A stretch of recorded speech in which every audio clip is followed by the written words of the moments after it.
Aluno da mediação tecnológica, olha aí, voltamos para fazer aquela correção, tá? A gente faz aquela correção rapidinho do momento. E a gente estava fazendo do processo histórico aí, lembra que a gente terminou nossa aula falando desse processo histórico de transição que o Brasil vai passar. Interessante nós olharmos esse momento, porque nós vamos entender o Brasil que nós vivemos hoje. A história ela serve para isso. A gente analisa o passado para entender o Brasil hoje. E na tela de vocês aí, nós estamos na aula 40.2. Eu sou o professor Beto aí, ó. Professor Beto, estarei com vocês sobre essa República Nova do Brasil, essa parte 3 da República Nova do Brasil. Nós vimos aí que o governo Lula aí, ó, estabeleceu como prioridade o combate à fome, o lançamento do projeto Fome Zero, isso no primeiro mandato dele. A mídia vai bombardear aqui, uma charge aqui, bombardear o governo dele. Ampliou os parceiros comerciais com os países da África, América do Sul e Oriente, formando o BRIC. O BRIC foi importantíssimo ser formado, porque aumentou os parceiros comerciais do Brasil. Criou o Programa de Aceleração do Crescimento em 2007, que construiu portos, rodovias, ferrovias e investiu em saneamento básico. Nós temos aí, ainda no governo Lula, o segundo mandato dele, manteve os juros altos e a política monetária ortodoxa através do presidente do Banco Central, Henrique Meirelles, que foi do PSDB. Ele pega o Henrique Meirelles do PSDB e coloca no Banco Central, e ele faz um pouco, foi uma crítica que ele recebeu muito grande, porque ficou um pouco da política neoliberalista do PSDB aí no Banco Central. Nós tivemos ainda, nesse momento, a reforma tributária e previdenciária recebendo críticas externas da esquerda e do PFL e do PSDB. É lançado Fome Zero, combate à subnutrição. Até agora, o combate à subnutrição ele foi um dos maiores programas de combate à fome, tanto é que ele foi premiado internacionalmente sobre esse combate à fome. No governo Dilma aí, deu continuidade à política do governo Lula, foram mantidos o Bolsa Família, o Minha Casa Minha Vida, programas essenciais que geraram empregos, vão ser mantidos, não foram...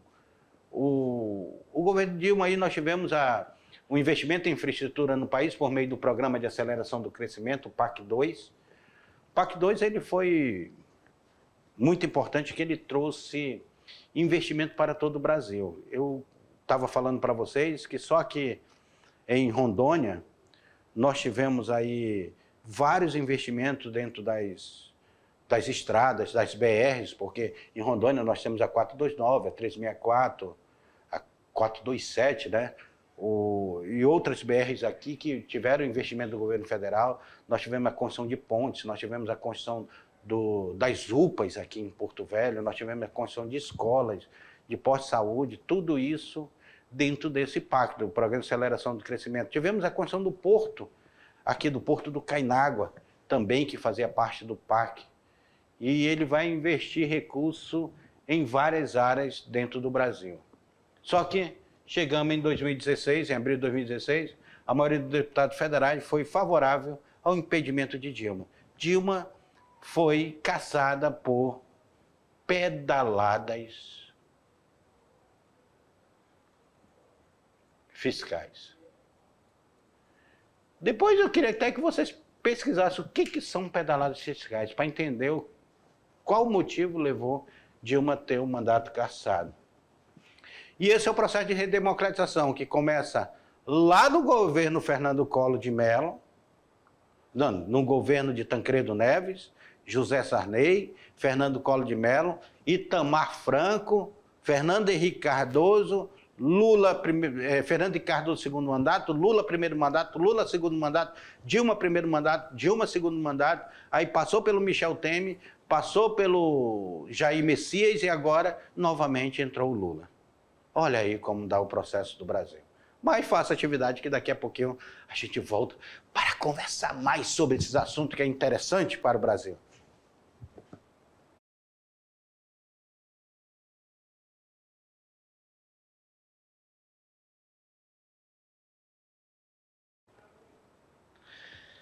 E aí, alunos, nós estamos aqui dentro desse bate-papo e tudo, e conversando sobre essa democratização do Brasil.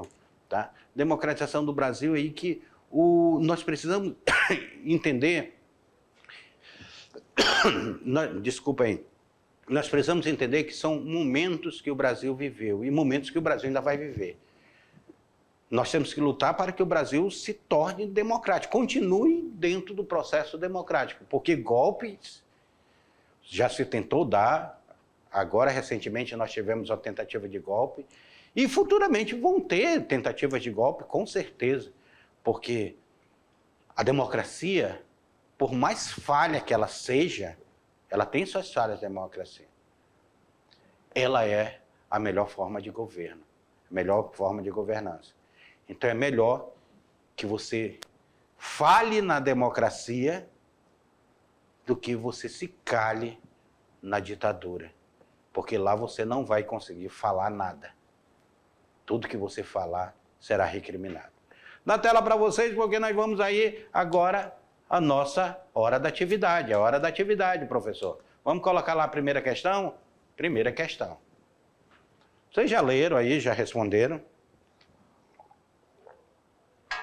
Então vem comigo fazer a releitura dela. E para a gente responder na tela para vocês aqui, porque indiscutivelmente o mandato do ex-presidente Lula entrou para a história da República Brasileira como um dos principais governos do país. Durante as políticas adotadas durante sua administração, indique a alternativa incorreta. Isso daqui cai muito em concurso, tá? No Enem já não cai mais isso daí, mas em concurso cai muito essa questão incorreta. Política externa de aproximação com os países subdesenvolvidos? Pagamento da dívida existente com o FMI? Será que teve uma política externa de aproximação com os países subdesenvolvidos? O que vocês acham? Teve isso no governo Lula? Sim ou não? Ah, você ainda vai... Sim. Não. Pagamento da dívida existente com o FMI, é aí, sim ou não? Criação de amplos programas de distribuição de renda com Bolsa Família? Sim ou não?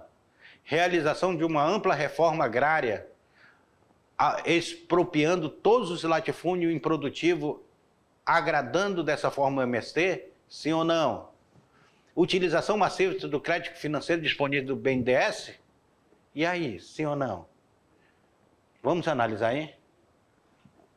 Vamos analisar?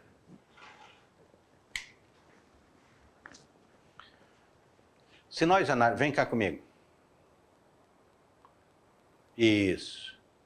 Se nós analisarmos, o Lula que vem do movimento social, principalmente teve a base de apoio do governo dele, o MST, ele foi muito criticado justamente por não ter feito uma ampla reforma agrária. Foi muito criticado. Olha, existia tanta terra devoluta, era para fazer a reforma agrária e distribuição, porque a agricultura familiar iria produzir para matar qualquer fome do Brasil. Porque, como eu falei para vocês, a agricultura familiar, vocês que são agricultores aí, que cultivam a terra, vocês são importantíssimos para nós aqui da cidade. Porque se vocês não produzirem, a gente não come. Vocês são importantíssimos. É diferente do grande agronegócio que só exporta o seu produto e não mata a fome de ninguém, só do exterior. A nossa não. Então nós temos aí a questão do governo dele, o governo Lula, tiveram vários acertos. Olha aí, voltando aí na tela para vocês. Vamos agora para o sim ou não. A política externa de aproximação com os outros países, sim, teve política externa de aproximação com os outros países. Com certeza. Pagamento da dívida externa existente no FMI, logo de cara que ele assume, ele paga o FMI, ele se livra do FMI. Não dívida. Lembrando que o Fernando Henrique Cardoso, no final do governo dele, tinha emprestado 30 bilhões do FMI. Lula vem, sana essa dívida e se livra do FMI. Depois vira credor do FMI.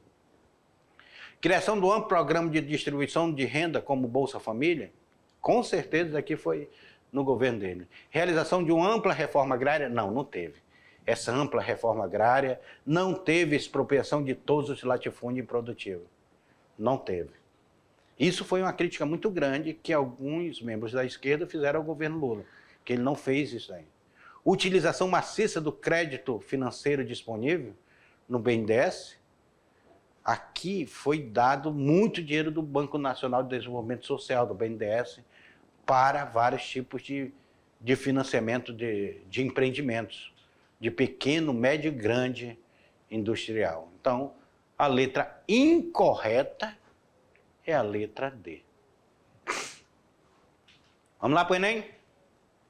A gente já entrou no Enem aqui, ó. Ângulo, simulado 2008. Observe os dois gráficos a seguir e responda. O gráfico de cima fala sobre o PIB, Produto Interno Bruto. No Fernando Henrique Cardoso, em 98, 99. Em 2000, o Produto Interno Bruto atingiu o pico no governo Fernando Henrique Cardoso. Em 2001, baixou. Em 2002, deu uma elevadinha. E termina em 2003, 1,1 o Produto Interno Bruto. No governo Lula, esse Produto Interno Bruto ele teve um pico que ele foi a quase 5,7% de crescimento aí. 2005, 3,2%, 2006, 3,8% e 2007, 5,4% do Produto Externo Bruto. E a dívida externa líquida em bilhões. Aí nós vamos perceber uma diminuição da dívida externa. Tá? A dívida externa brasileira decaindo até 2008, aonde nós já estávamos com crédito da dívida externa, aí, a queda da dívida externa. O Brasil sem precisar emprestar mais dinheiro internacional. Evolução, não evoluía mais. Então a pergunta é a seguinte: os dados apresentados pelo gráfico da evolução anual do Produto Interno Bruto brasileiro e da evolução da dívida externa do país nos permite concluir que, em 2003, o Brasil estava mais endividado, mas o PIB era maior que em 2007? Era isso? Ou a dívida externa foi zerada porque o crescimento do PIB nos 10 anos entre 1998 e 2008 foi constante? Ou, em 2008, o país vivia uma fase de estabilidade econômica e financeira, com razoável capacidade para enfrentar crises em alguns mercados externos? Ou letra D? O período do governo Fernando Henrique Cardoso e Lula apresentam idênticos desempenhos nos planos de variação do PIB e da dívida externa? Ou seria a letra E? O volume de aplicações financeiras do Brasil foi equivalente ao volume total do PIB nacional em 2007. E aí, analisando o gráfico? Vamos voltar lá ao gráfico, ó. Vamos voltar lá ao gráfico, analisando esse gráfico. Vamos apagar aqui, ó. Vamos voltar. Vocês têm esse gráfico aí com vocês. Então, analisando esse gráfico, o que vocês têm a dizer aí? Será o que aconteceu com o Brasil? Porque em 2008, que nós estamos tendo uma crise internacional, o Brasil não foi tão afetado. O que nos traz esse gráfico aí? Aí, vem cá comigo, aí é onde nós vamos ver que o Brasil, ele passa dentro de uma pequena estrutura, ele começa a se estruturar. Em 2008, o Brasil ele vai viver, mesmo tendo a crise internacional, o Brasil vivia uma fase de estabilidade econômica. Ele estava vendendo muita commodities, ele estava arrecadando muito dinheiro. Tanto é que o PIB está lá em cima. E com isso, a crise internacional quase não afeta o Brasil. O Brasil estava distribuindo renda, o Brasil estava com Bolsa Família, fazendo a distribuição de renda, e ele quase não é atingido por isso. Então, por isso que a resposta correta na tela para vocês é a letra C. Muito bem, letra C. A terceira, o que fala aí? O governo se deu continuidade à política do presidente Lula, mantendo os programas de assistência social como Bolsa Família e Minha Casa Minha Vida. Quem foi? Foi o de Fernando Henrique Cardoso, Fernando Collor de Mello, Dilma Rousseff, Michel Temer e Bolsonaro. E aí, qual foi o governo? Com certeza, a gente caminhando aqui, Quem vai dar continuidade ao governo Lula vai ser a sua sucessora, a primeira presidente mulher a assumir a presidência do Brasil, Dilma Rousseff. Dilma Rousseff, então, vai se tornar essa primeira mulher. E ela que vai dar continuidade a esse governo. Então, a resposta correta é a letra C, Dilma Rousseff, com certeza. Olha essa outra do Enem aí, ó. Essa vamos ler com calma. Porque ela diz o seguinte: sob a reserva de petróleo da camada de pré-sal, assinale a alternativa incorreta. O que está errado? O campo de Jubarte será o primeiro no Brasil a produzir óleo abaixo da camada de sal. Apesar de ser na Bacia de Santos que estão sendo depositadas a expectativa de maior volume de reserva da camada de pré-sal, é no litoral capixaba, ainda na Bacia de Campos, que o primeiro óleo será retirado desde a formação geológica. Vamos lá. A grande vantagem do Brasil na exploração do petróleo da camada de pré-sal é que a Petrobras é 100% estatal e única dona do petróleo existente na refinaria, na referida reserva. Isso será... Tá? Isso era, tá? Até quando foi feita essa questão, aqui isso era. Depois, com o Michel Temer assumindo a presidência, isso deixou de ser.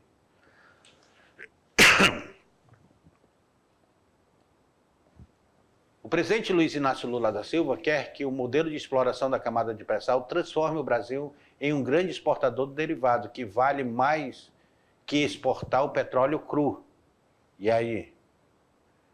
No governo Lula se queria isso lá no governo passado? Com certeza. Era por isso que eram feitas as refinarias. A letra D. A Petrobras realizou também uma avaliação regional do potencial petrolífero do pré-sal, que se estende nas bacias do sul e sudeste brasileiro. Os volumes recuperáveis estimados do óleo e gás para o reservatório de pré-sal, se confirmado, elevarão significativamente a quantidade de óleo existente em bacias brasileiras, colocando o Brasil entre os países com grande reserva de petróleo e gás do mundo.